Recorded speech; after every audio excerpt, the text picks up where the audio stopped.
With the third pick in the 2003 NBA Draft, the Denver Nuggets select Carmelo Anthony from Syracuse University. Then tonight, one stroke of luck, and the fortunes of franchise can change forever. Here's David Stern with the announcement. First pick, select Patrick Ewing, Shaquille O'Neal, Allen Iverson, Tim Duncan, LeBron James, Dwight Howard, Derrick Rose. But there is another way to get to the top. At the buzzer, Kobe Bryant nails the three-pointer. Carmelo hits it. He hit a three. Out west, the road to the finals runs through the City of Angels. Will Kobe Bryant and the Lakers regain their swagger? Will Chauncey Billups and the Nuggets continue their playoff dominance? Nuggets, Lakers, Game 1 of the Western Conference Finals and the NBA Draft Lottery. Next on ESPN. At one forward, number 15, 6'8", his sixth year out of Syracuse, Carmelo Anthony. Carmelo Anthony is on Ariza, but he'll guard Kobe Bryant at some point. Bad pass from Ariza, stolen by Jones. They force turnovers and get steals as Anthony lays it in. And a quick 5-0 start. Letting him stay out there. Well, Dante Jones basically plays the first 7 minutes of both halves. And so they want to keep his minutes matched up with Bryant. Particular foul trouble has no bearing as Martin gets the steal. Anthony on the drive. Carmelo Anthony, who averaged 30 a game in the second-round series against Dallas, off to a good start. People talked about during the regular season, Carmelo Anthony just averaging 14 points against this Laker team. Oh, you know going in, that's not going to happen. He hasn't scored as much. In fact, lowest scoring output in the last 5 years. In McGrady and Yao Ming. So they were easily more defended as we see. And again, Bryant is guarding him. Phillips. And Anthony have been the two top scorers as Anthony put that in. It's back up to 10. Carmelo Anthony. Carmelo Anthony hits a three. Anthony, 14 points here in the first quarter. And it's 27 to 14. But you just look at the ball move. Being in the same rotation, same minute in this series. Carmelo Anthony again lighting it up. 7 of 8 from the field here in the first quarter. Now here's where if you're a young player like Jordan, I think if you're a young fellow, you can get lost and frustrated being yanked out of a rotation. Oh, the nice pass to the soul, shot blocked. Lakers wanted a foul. Phillips for three.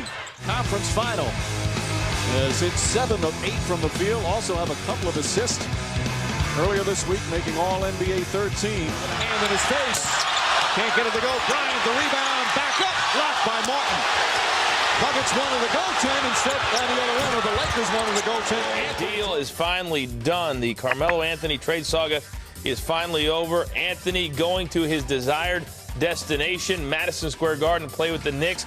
This a very detail-oriented trade, so we're going to show you all the components so you can get an idea of why this took so long. The Knicks, they beat Miami here at the Garden. The place was alive. Anthony hits the first shot. Anthony's three. That's good. And here's the start you were looking for. Cleveland. Anthony red hot to start. He's 3 for 3 with 8 points. Anthony gets a good open space. Rattles around and drops in. He's got double figures already. As Anthony knocks down another. He's 5 for 6 already. Anthony red hot to start. He's got 16 points already. Anthony gets past and finishes. Blew right by Tyler. And Anthony is now tied for the most points in a quarter this season. Anthony fakes, dribbles back, fires again, knocks it down. Carmelo Anthony lighting up the Garden here in the opening period. As Anthony hits again. Anthony. Carmelo Anthony is absolutely in the zone right now. Kid Gilchrist back on Anthony. Fires away, hits again. Carmelo Anthony has been brilliant so far offensively. He's got 27 points already. Anthony one-on-one, no double team. Pulls up, puts it in. 34 here in the first half. Anthony's going to try and get one more shot off from half court at the buzzer. Oh, he puts it in from half court. Carmelo Anthony knocks it down. 37 first half points. A scintillating display of shooting here at the Garden. Fall-away jumper's up and good. As the shot clock expires, Anthony drives inside. Double clutch layup. It's good. Anthony drives, pulls up, gets to the spot, nails it again. Shumpert gets it back to Anthony for three. Bang!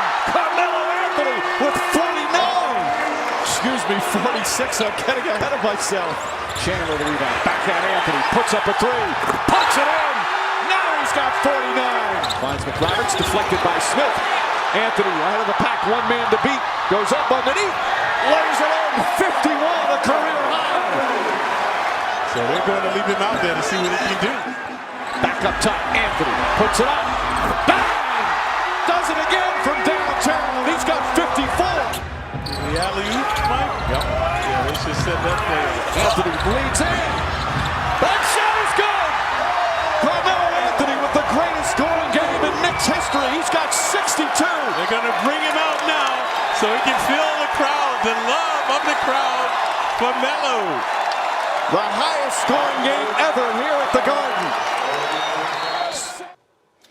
Well, my reaction is that I thought it was the right move by the Knicks considering the circumstances. Carmelo Anthony is finally in a position where he's going to be able to legitimately compete for a championship. And I think that's something that his talent demands. This is a man that's been in the league for 14 years. He has never played in an NBA Finals. He's been to one conference finals in his career when he's with Denver, and Chauncey Billups was the point guard back there.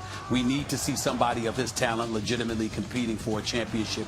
And I think this definitely puts him in position, because if Russell Westbrook and Paul George, you have one of the elite, if not. For Russ is, where do the Thunder go from here? Because Paul George said to be a free agent, and Melo, how about Melo says he's not coming off the bench? Well, first of all, I'd like to address what Russell Westbrook initially said. Some of those fans, you certainly don't want to castigate all of them, but it's a history there with some players.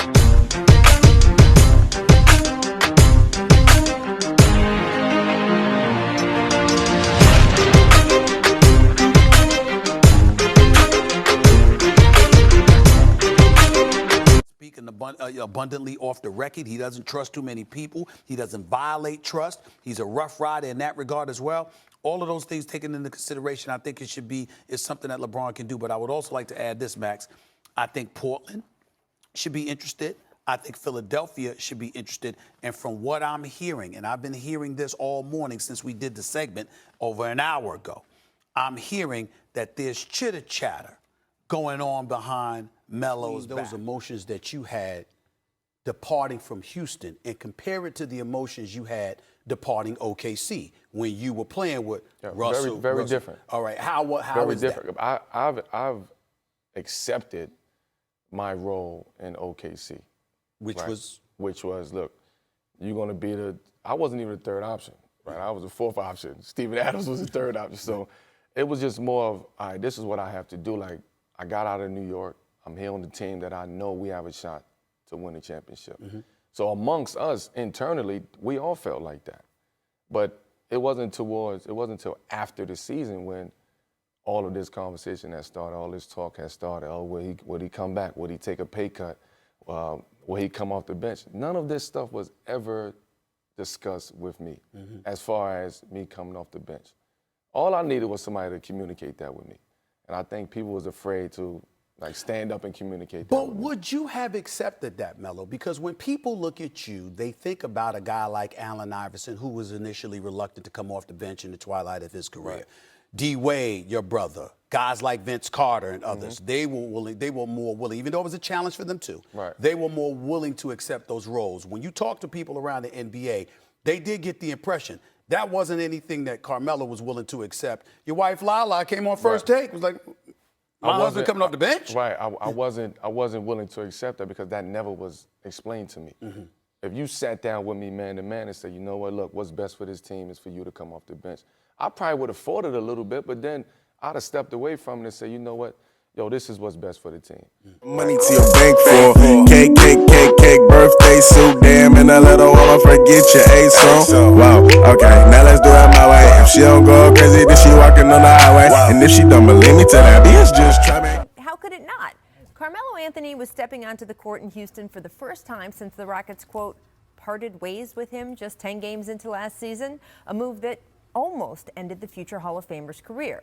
Before tip, Melo was insisting this was not a revenge game, saying, quote, I was only there a couple weeks. I don't really have any type of feelings going back. See how he got the couple weeks thing in there? It sure didn't seem that way once things started, though. Anthony was all the things the Rockets once said they wanted him to be.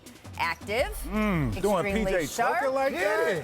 Oh, no, you ain't going to put James on him. That's not cool. He went 7 of 10 from the field on his way to 18 points. 12. Carmelo Anthony, I remember you had the exclusive. He said he absolutely deserved a spot on any roster in the league. And I tell you what, he's proving that. To the highlight we go. Carmelo Anthony and the Blazers taking on the Raptors. Anthony hits the game winner with 3.3 seconds remaining. It's a clutch jumper. He's pumped. He had 28 points. The Blazers win it 101-99. But meanwhile, the question was like, basically, Carmelo, what's going on with you?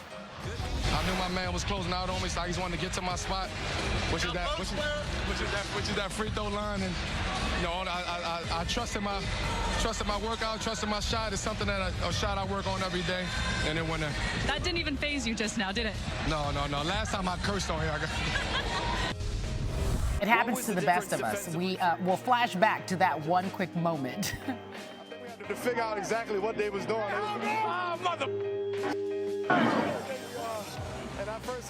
You know, again, it does happen to the best of us. Anthony gets a water bath. Thank you very much. I'll take that. Dame Lillard, 20-9. He also helped out, right? He is still on that team. Meanwhile, Stephen A. Smith, talk to me about Carmelo Anthony. Are you surprised what you've been able to see with him when he's playing with the Portland Trail Blazers?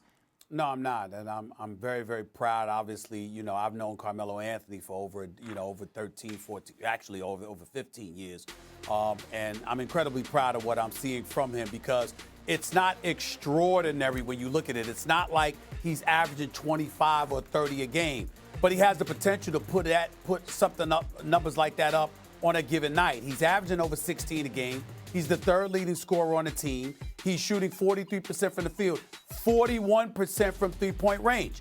This is a guy that belonged in the NBA. He shouldn't have been out of the NBA. And the fact that a team was able to find a spot for him and he's been starting ever since he arrived shows what he knew, what I knew, and what a lot of other guys in this league knew.